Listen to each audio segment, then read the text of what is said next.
Class 7 unit 2 এর আজকে day 2, তাই তো? Chapter number 1 the book of nature, day 4 চলছে আজকে, ঠিক আছে? দা বুক অফ নেচার আজকে ডে 4, বুক অফ নেচার আজকে কত? দা বুক অফ নেচার আজকে ডে 4, ঠিক আছে? এই ক্লাস 7 দেখবে পেজ নাম্বার কত? Page number 9। আজকে ইউনিট 2টার আমরা দ্বিতীয় দিন পড়ছি, অর্থাৎ ইন দ্য প্রিভিয়াস ক্লাস আমরা আগের ক্লাসে ইউনিট 2 এর ফার্স্ট প্যারাগ্রাফটা পড়েছি। আজকে ইউনিট 2 এর সেকেন্ড প্যারাগ্রাফ শুরু হবে এভরি লিটল স্টোন থেকে, ঠিক আছে? চলো, এর আগে যেটুকু আমরা পড়লাম ইউনিট 2 এর প্রথম প্যারাগ্রাফটায়, যে জওহরলাল নেহরু তার মেয়ে ইন্দিরাকে বলছে যে আমরা এই যে প্রকৃতির যে বই আছে, অর্থাৎ পাহাড়, পর্বত, নদী, নালা, তারা, সমুদ্র, মরুভূমি ইত্যাদি ইত্যাদি, এগুলোই কিন্তু প্রকৃতির এক একটা বই হিসেবে কাজ করে যদি আমরা পড়তে জানি। তারপরে তিনি সব শেষে বললেন যে তিনি আশা করছেন যে খুব শীঘ্রই ইন্দিরা কি করবে, এই বইগুলো পড়তে শিখে যাবে, ঠিক আছে? তারপরে দেখো নতুন প্যারাগ্রাফে পড়া শুরু হচ্ছে, বলছে every little stone that you see lying in the road or on the mountain side may be a little page in nature's book and may be able to tell you something if you only knew how to read it.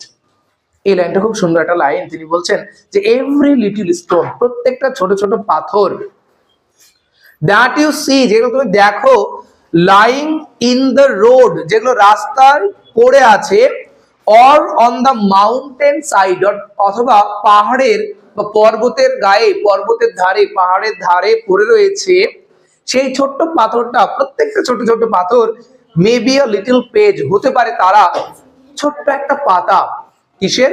In nature's বুক, অর্থাৎ প্রকৃতির যে বই আছে সেই প্রকৃতির বইয়ের ছোট একটা পাতা হিসেবে কিন্তু তারা কাজ করতে পারে।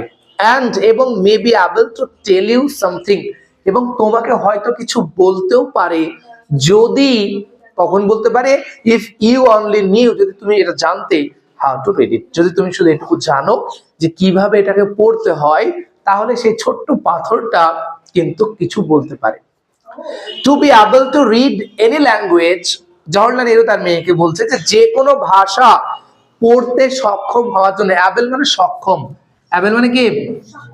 সক্ষম, কোনো কিছু করতে পারা, ঠিক আছে? যেমন আমি এখন লিখতে পারছি, so I have the ability to right, ঠিক আছে? তো এখানে তিনি বলছেন যে যে কোনো বই পড়তে সক্ষম হওয়ার জন্য, পড়তে পারার জন্য, সেই ভাষাটা হতে পারে Hindi or Urdu or English, যে কোনো ভাষা হতে পারে। You have to learn its alphabet, তোমাকে কি করতে হয়? এটার অ্যালফাবেট শিখতে হয়, তাই তো শিখতে হয়। এই যে আমরা ইংরেজি লিখছি বা ইংরেজি পড়ছি, তার জন্য আমাদেরকে ছোটবেলাতে এ বি সি ডি পড়তে হয়েছিল তো না? বাংলা যে আমরা পড়ছি তার জন্য আমাদেরকে অ শিখতে হয়েছিল। এই যে কোনো একটা ভাষায় যতগুলি বর্ণ আছে, সমস্ত বর্ণগুলোকে একসঙ্গে বলা হয় alphabet. So in any language only one alphabet is there, শুধুমাত্র একটা অ্যালফাবেট থাকে। যে কোনো ভাষায় কটা অ্যালফাবেট থাকে? একটা অ্যালফাবেট থাকে। তো বলছি যে যদি তুমি হিন্দি অথবা উর্দু অথবা ইংরেজি যেই ভাষা শিখতে যাও না কেন, প্রথমে তোমাকে তার অ্যালফাবেট, তার বর্ণমালা শিখতে হবে। সো তাই also you must learn the alphabet of nature, তাই তোমাকেও কি করতে হবে? প্রকৃতির বইয়ের এই পাতাগুলিকে পড়ার জন্য নেচারের যে অ্যালফাবেট আছে, প্রকৃতির বইয়ের যে বর্ণমালা আছে, সেটা তোমাকে শিখতে হবে। Before you can read her story in our books of stone and rock, বলছে পাথরের যে সমস্ত স্টোরি গুলো লেখা আছে, যে সমস্ত গল্পগুলো লেখা আছে, সেগুলো পড়ার আগে তোমাকে কি করতে হবে? প্রকৃতির বইয়ের যে অ্যালফাবেট সেগুলো তোমাকে জানতে হবে। ইভেন নাও, এমনকি এখনো, পারহ্যাপস, সম্ভবত, হয়তো, you know a little how to read this, তিনি বলছেন যে এখনই তুমি হয়তো একটু জানো, এ লিটল মানে একটু জানো যে কিভাবে এটা পড়তে হয়। If you see a little round shiny pebble, pebble মানে নুড়ি, pebble মানে কি? P E B B L E, pebble মানে নুড়ি। বলছে কিভাবে তুমি পড়তে জানো? জওহরলাল নেহরু তার মেয়েকে বলছে যে হয়তো তুমি এখন কিছুটা পড়তে জানো, কিন্তু কিভাবে পড়তে জানো? দেখো সেটা বলছে যে যদি তুমি দেখো একটা ছোট্ট গোল শাইনি মানে চকচকে নুড়ি, does it not tell you something? তাহলে এই পাথরটাকে তোমাকে কিছু বলে না?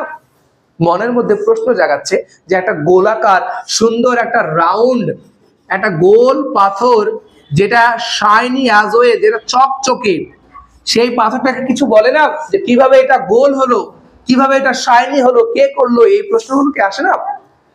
বলছে if you break a big rock into small bits, বলছে যদি তুমি একটা বড় পাথরকে ছোট ছোট পাথরে ভেঙে দাও, ইচ বিট ইজ রাফ, দেখবে প্রত্যেকটা টুকরো খুব কি হবে, এবড়ো খেবড়ো হবে, তাই তো হবে।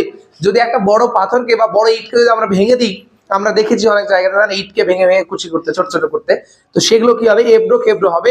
And has corners and rough edges, এবং সেগুলো কোনা থাকবে, সুচল হলো কোনটা, এইদিকে একটা কোনা থাকলো, এবং সেগুলো কি হবে, রাফ এজেস, তার যে ধারগুলো হবে সেগুলো এবড়ো খেবড়ো হবে, মসৃণ কিন্তু কখনোই হবে না।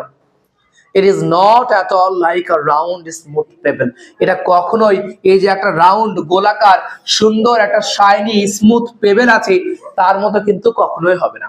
আমরা জীবনে এত এত পাথর দেখেছি, তাই না? রাস্তার ধারে এত পাথর দেখেছি, বাড়িতে ঢালাইয়ের কাজে ব্যবহৃত পাথর দেখেছি, কোনটা কি গোল দেখতে পেয়েছি, সুন্দর শাইনি চকচকে হয়েছে? মোটেও তো হয়নি, সেগুলো তো হয় না। How then did the pebble become so round and smooth and shiny? বলছে তাহলে এই যে পেবেলটা যেটা তুমি রাস্তার ধারে দেখলে যে একটা সুন্দর গোলাকার চকচকে পাথর আছে, সেটা কিভাবে গোল হলো, কিভাবে শাইনি হলো, কিভাবে স্মুথ হলো, যার কোনো কি নেই, এবড়ো খেবড়ো কর্নার নেই, একদম স্মুথ কি করে হলো? এইটা কিন্তু প্রশ্ন জাগছে। It will tell you its story if you have good eyes to see and ears to hear it. তিনি বলছেন যে এই পাথরটা তোমাকে কি বলবে, তার গল্পটা বলবে যদি কি করো, তুমি সঠিকভাবে দেখতে পাও এবং যদি শুনতে পাও। It tells you, এটি তোমাকে বলে that যে once upon a time, কোন এক সময়ে, it may be long ago, হতে পারে এটা অনেক অনেক দিন আগে, বহুকাল আগে, it was a bit of rock, এটাও একটা পাথরের ছোট্ট অংশ ছিল, ছোট্ট টুকরো ছিল, just like the bit you may break from a big rock, ঠিক তেমনই একটা টুকরো যেটা হয়তো তুমি কোনো বড় একটা পাথর থেকে ভেঙে নিচ্ছ, বা বড় একটা পাথর যদি আমরা ভাঙি তার একটা টুকরো যেমনটা হয় হয়তো তেমনই ছিল। or stone with plenty of edges and corners, অথবা সেটা এমন একটা পাথর ছিল যেটার অনেকগুলো কর্নার ছিল, অনেকগুলো ধার ছিল, যেগুলো স্মুথ কিন্তু ছিল না, রাফ ছিল, এবড়ো খেবড়ো ছিল। প্রবাবলি হতে পারে it rested on some mountain side, হতে পারে এটা কোনো পাহাড়ের গায়ে এটা কিন্তু রাখা ছিল, পাথরের গায়ে সেটা অবস্থান করছিল। দেন তারপরে কেম দ্য রেইন, তারপরে হয়তো বৃষ্টি আসলো।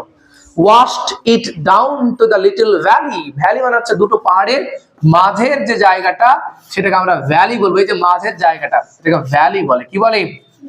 ভ্যালি। ভ্যালি ভ্যালি মানে উপত্যকা, ভ্যালি মানে কি উপত্যকা, এটাকে চূড়া বলে, পিক বলে, PEAK পিক, ঠিক আছে। আর এই মাউন্টেন সাইড পাথরটা কথা হচ্ছে হয়তো এখানে ছিল, বৃষ্টি যখন আসলো তখন সেটা কি করে, এটাকে ওয়াশ করে ধুইয়ে হয়তো এখানে নিয়ে চলে আসলো, এইটা তিনি বলছেন।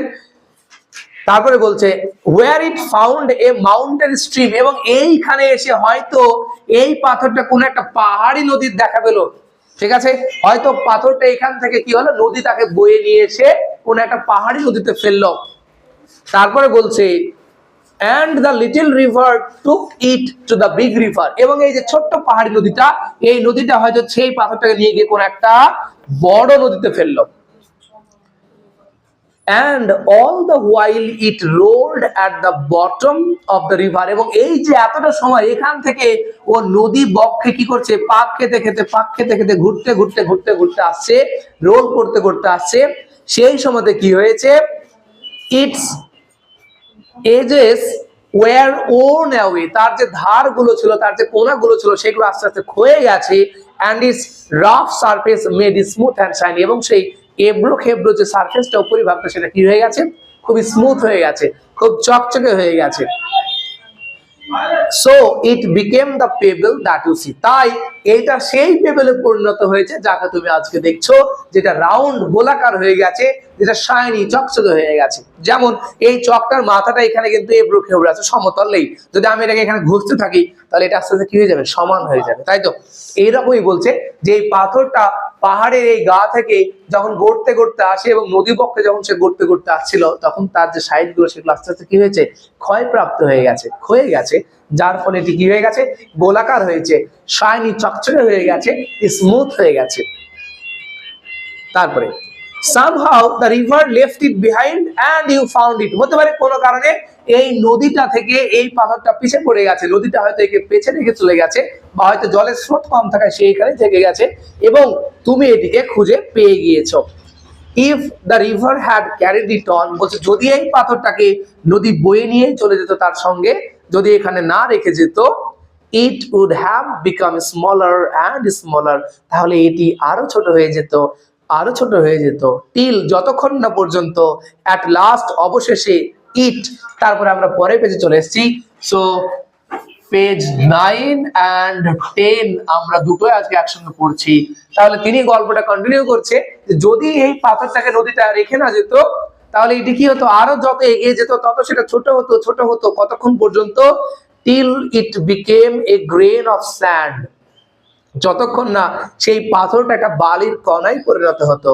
And joined its brothers at the sea side, এবং এই নদীটা গিয়ে যে সমুদ্রে পড়ছে সেই সমুদ্রের উপকূলে আরো যে সমস্ত বালির কণাগুলি আছে সেগুলোকে তার ভাই বলছে যে এই পাথরটা যখন একটা বালির কণায় পরিণত হতো তখন সে তার আরো যে সমস্ত ভাইগুলো, মানে আরো যে সমস্ত বালির কণাগুলো সমুদ্রের উপকূলে পড়ে রয়েছে তাদের সেই ভাইদের সঙ্গে সে কিন্তু সেখানে জয়েন করতো, সেখানে যোগদান করতো, মানে সেখানে গিয়ে পড়তো।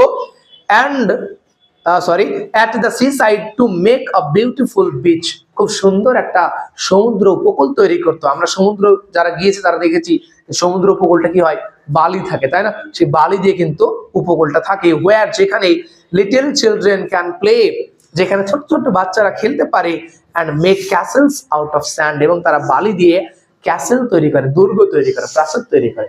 অনেক বাচ্চারা কি করে, সমুদ্রের ধারে খেলতে গিয়ে তারা কিন্তু বালিতে অনেক কিছু তৈরি করে, তাই না, এবং খেলাধুলা করে। তো এখানেও বলছে যে সেই যে বালি কণাটা নিয়ে তারা খেলছে, ওই বালি কণাটা হয়তো এইভাবেই তৈরি হতে হতে সেখানে গিয়ে কিন্তু পড়েছে। Last paragraph, if a little pebble can tell you so much, Jawaharlal Nehru তার মেয়েকে বলছে যদি একটা ছোট্ট নুড়ি যেটা এই গোলাকার চকচকে সেটা যদি তোমাকে এত কিছু বলতে পারি, how much more could we learn from all the rocks, তাহলে আমরা কত কিছু শিখতে পারবো এই এত সমস্ত বিরাট বিরাট পাথর, মাউন্টেন, এত সমস্ত পাহাড় থেকে, and the many things we see around us, এবং আমাদের চারপাশে আমরা যে সমস্ত অনেক অনেক জিনিস দেখি সেগুলো থেকে আমরা কতই না কিছু শিখতে পারবো।